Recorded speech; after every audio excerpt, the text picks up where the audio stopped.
क्या लिखे? मधुमक्खियों की भाषा की पहचान करने के लिए नोबेल पुरस्कार किसे दिया गया था? ये देखो, IAS 1995 की परीक्षा में क्वेश्चन पूछा गया था। यानी मधुमक्खी का जो भाषा है उसको पहचान करने के लिए किसे नोबेल पुरस्कार दिया गया? आपको मालूम होना चाहिए पूरे विश्व का सबसे बड़ा पुरस्कार यदि है तो वह है नोबेल पुरस्कार। ठीक है ना जी?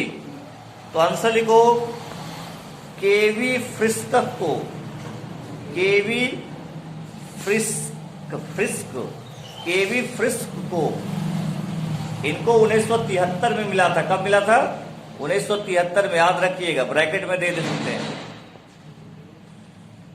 यानी मधुमक्खियों की भाषा की पहचान करने के लिए केवी फ्रिस्क को नोबेल पुरस्कार मिला था। ठीक है, चलिए नेक्स्ट प्रश्न लिखिए।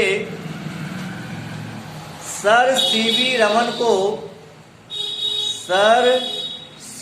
रमन को भौतिकी का नोबेल पुरस्कार, सर सीवी रमन बहुत बड़े वैज्ञानिक थे ये भी, सर सीवी रमन को भौतिकी का नोबेल पुरस्कार कब प्राप्त हुआ था? सर सीवी रमन को भौतिकी का नोबेल पुरस्कार कब प्राप्त हुआ था? आंसर लिखिए, 1930 में। 1930 में। एकदम इसको सब रट जाइएगा। ठीक है, आपका हर कंपटीशन में पूछा जाता है। अभी JSSC आने वाला है, बहुत सारा वैकेंसी, उसमें साइंस का अच्छा पोर्शन है, रेलवे है, हर जगह पूछता है साइंस। ठीक है ना, तो बढ़िया से पढ़ना है। तो देखो, ये जो सर सीवी रमन थे उनको भौतिकी का नोबेल पुरस्कार कब मिला? 1930 में। ठीक है ना? हाँ जी, आपको मालूम होना चाहिए इसके आविष्कार की जो तिथि है 28 फरवरी। इन्होंने जो आविष्कार किया रमन का प्रभाव, तो उस तिथि को राष्ट्रीय विज्ञान दिवस मनाया जाता है। एक प्रश्न ये भी लिख लो, लिखिए एक प्रश्न कि राष्ट्रीय विज्ञान दिवस कब मनाया जाता है? राष्ट्रीय विज्ञान दिवस कब मनाया जाता है? राष्ट्रीय विज्ञान दिवस कब मनाया जाता है? आंसर लिखो, 28 फरवरी।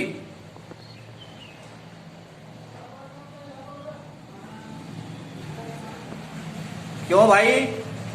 क्योंकि इसी तिथि को सीवी रमन ने क्या प्रभाव किया था? रमन प्रभाव की खोज की थी। क्या की थी? रमन प्रभाव की खोज की थी। ठीक है, चलिए, तो ये आपको दो प्रश्न बन गया कि सीवी रमन को नोबेल आपको पुरस्कार कब मिला और किस वजह से मिला। ठीक है, चलिए नेक्स्ट प्रश्न लिखिए।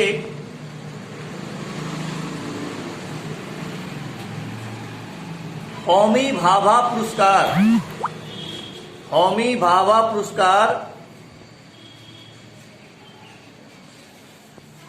किस क्षेत्र में, होमी भाभा पुरस्कार किस क्षेत्र में विशेष योगदान के लिए, होमी भाभा पुरस्कार किस क्षेत्र में विशेष योगदान के लिए दिया जाता है? होमी भाभा पुरस्कार किस क्षेत्र में विशेष योगदान के लिए दिया जाता है? आंसर लिखिए, नाभिकीय ऊर्जा। नाभिकीय ऊर्जा, परमाणु ऊर्जा सुनते हैं ना? नाभिक के में कौन कौन सा कण पाया जाता है? बोलो। नाभिक के अंदर, परमाणु के नाभिक के अंदर कौन कौन सा कण पाया जाता है? नाभिक में परमाणु का जो एटॉम्स होता है उसमें कौन कौन कण पाया जाता है? इलेक्ट्रॉन, प्रोटॉन और न्यूट्रॉन। बहुत सिंपल है। ठीक है ना, इसे एक जानना चाहिए क्योंकि कंपटीशन में बेसिक चीज पूछा जाता है। बेसिक चीज, आप इलेक्ट्रॉन को देखिएगा, वो बाहर कक्ष में घूमता रहता है। ठीक है ना, तो यहां पर होमी भाभा पुरस्कार जो दिया जाता है वो किस क्षेत्र के लिए दिया जाता है? नाभिकीय ऊर्जा के क्षेत्र में। किस क्षेत्र के लिए? नाभिकीय ऊर्जा के क्षेत्र के लिए। और एक क्वेश्चन और लिख लो, क्वेश्चन की पॉइंट बना के लिख सकते हो। लिखो, होमी जहांगीर भाभा भारत के परमाणु ऊर्जा कार्यक्रम के जनक थे। होमी जहांगीर भाभा भारत के परमाणु ऊर्जा कार्यक्रम के जनक थे। ठीक है, बहुत इंपॉर्टेंट है।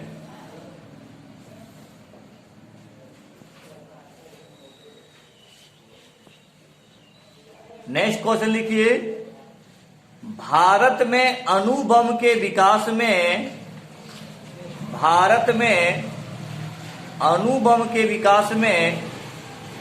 कौन संबंधित है?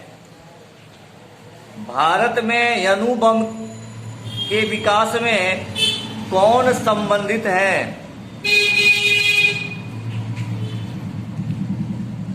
भारत में अणु बम के विकास में कौन संबंधित है?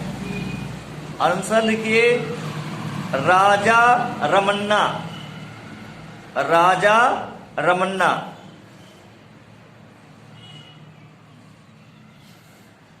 ठीक है ना जी?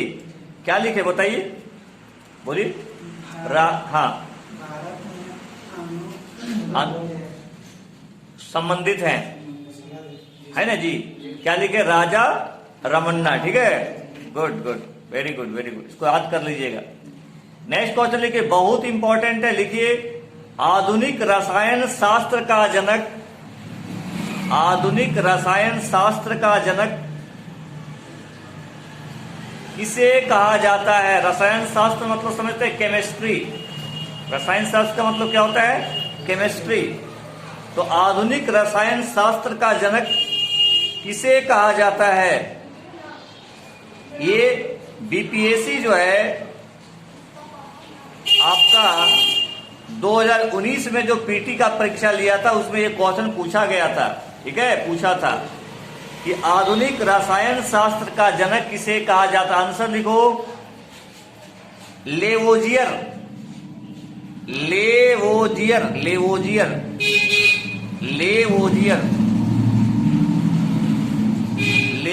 ठीक है, ये लेवोजियर जो है आधुनिक रसायन शास्त्र के क्या है? जनक, यानी केमिस्ट्री के फादर हैं। केमिस्ट्री सब पढ़ता है, इलेक्ट्रॉन, प्रोटॉन, परमाणु सब पढ़ रहा है, लेकिन वो फादर नहीं जान पाता है कि केमिस्ट्री का पिता कौन है। समझ गए कि नहीं? जैसे आप इतिहास पढ़ते हैं, आपको सबसे पहले जानने चाहिए कि कौन इसके पिता है, इतिहास के जनक कौन है, हेरोडोटस। तो उसी प्रकार से यदि कोई स्टूडेंट केमिस्ट्री पढ़ता है तो सबसे पहले जानना चाहिए कि केमिस्ट्री का जनक कौन है। जो भी आपने लिखा, क्या लिखा? लेवोजियर। और देखो, मैं बता रहा हूं, बीपीएससी की परीक्षा 2019 में जो पीटी हुआ था ना बिहार में, उसमें ये क्वेश्चन पूछा गया था। क्या होगा इसका आंसर? बोलो, लेवोजियर। अब कभी कोई परीक्षा में आज दिख दोगे, क्या बोलोगे? लेवोजियर। देखिए, पढ़ाई में है कि रिपीटेशन होना चाहिए, बार बार रिवाइज कीजिए। चलिए आगे लिखिए, प्रयोगशाला में सर्वप्रथम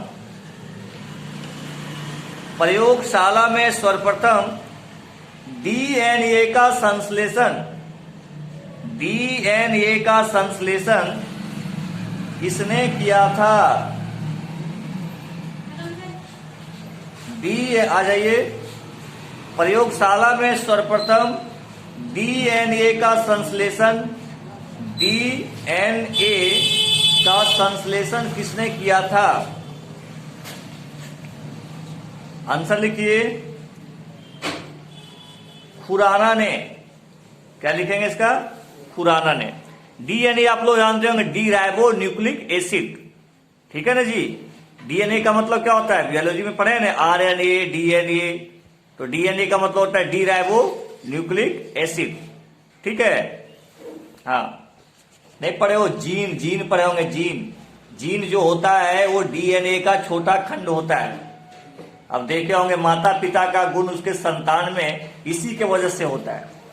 जब कोई व्यक्ति कोई भी संकट में होता है, चाहे कोई गलत पाया जाता है, तो देखिए उसका डीएनए टेस्ट होता है कि इसका संतान है कि नहीं, पता चल जाएगा उसका डीएनए टेस्ट, ठीक है ना। तो डीएनए को जिसने सबसे पहले प्रयोगशाला में इसको संश्लेषण किया वो कौन था? खुराना। क्या था? खुराना ने, ठीक है। और आधुनिक रसायन शास्त्र का पिता कौन था? लेवोजियर, ठीक है।